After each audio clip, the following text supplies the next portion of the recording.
La bourse de Paris accélère sa progression portée par le plan de relance américain. Le CAC 40 termine la séance sur une hausse de 0,47% vers les 5686 points. Du côté des valeurs, Alstom rebondit d'un peu plus de 3%.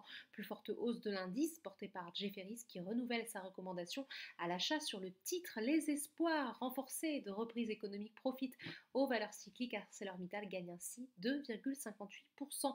Dassault Systèmes est également bien orienté grâce à Deutsche Bank qui relève son objectif de cours à 180 euros contre 160.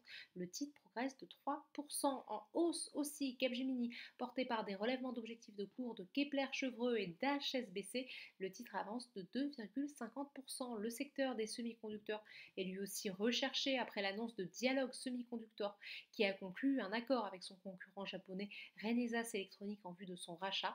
ST Micro s'offre ainsi une hausse de 1,75% sur le SBF 120. Soltec gagne 3,29%. Le compartiment bancaire profite de son côté de la remontée des rendements obligataires. Sur le SBF 120, Natixis s'offre la première place avec une hausse de pratiquement 7%. À la hausse aussi, toujours sur le SBF 120, CGG qui poursuit son ascension, plus 4,37% sur cette séance, et Aperam, plus 3,41%, qui profite de la forte hausse d'ArcelorMittal. L'actualité du jour, c'est aussi ces nouveaux rebondissements dans la bataille que se livrent Veolia et Suez depuis fin août 2020. Le groupe d'assainissement des déchets et de l'eau a déposé hier soir une offre publique sur l'intégralité des actions de Suez au prix de 18 euros par titre, mais la justice a ordonné dans la foulée au groupe de suspendre le lancement de cette OPA. En attendant, le marché ne s'aligne pas sur le prix de l'offre de Veolia. Le titre affiche la plus forte baisse du CAC 40, moins 1,48%. Parmi les autres baisses du jour, Unibail Rodamco Westfield, toujours pénalisé